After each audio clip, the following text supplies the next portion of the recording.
এটা হলো remote receiver circuit. সার্কিটটির মূলত কাজ হলো খারাপ এবং ভালো রিমোট যাচাই করা।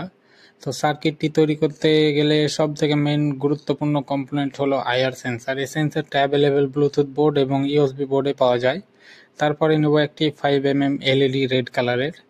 তো এলইডিটা লাগাতে হবে আইআর এর সেন্সারের যে দুটো পিন আছে পিনের সাথে, এবং মাইনাস এবং প্লাস ভালোভাবে লাগাতে হবে, উল্টো হলে কাজ হবে না।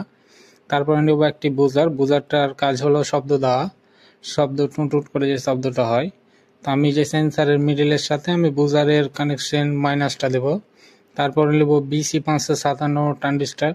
তো ট্রানজিস্টারের কলিস্টরের সাথে আমি বুজারের প্লাস কানেকশন দিলাম, আমার কানেকশন দেওয়া কমপ্লিট।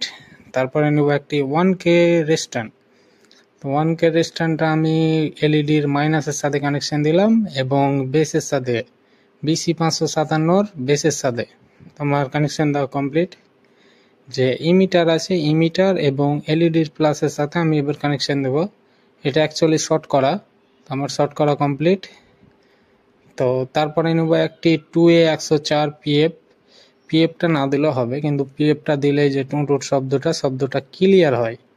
তো আমি বেস এবং কলিস্টরের সাথে আমি সার্কিটটাই লাগাবো। আমার 104 পিএফ লাগা কমপ্লিট। তোমার সার্কিটটি দেখেন যে একদম খুব সুন্দরভাবে সোল্ডারিং হয়েছে। তারপরে নেব একটি 3.7 ভোল্ট ব্যাটারি। তো এখানে 5 ভোল্টের ব্যাটারি দিলেও কাজ হবে। তো বুজারের যে মাইনাস, ওখানে আমি ব্যাটারির মাইনাসটা কানেকশন দেবো, আমার কানেকশন দেওয়া কমপ্লিট। তারপরে এলইডির প্লাস, ব্যাটারি প্লাস দেওয়া কমপ্লিট। এবার আমি চেক করব রিমোটের সাহায্যে।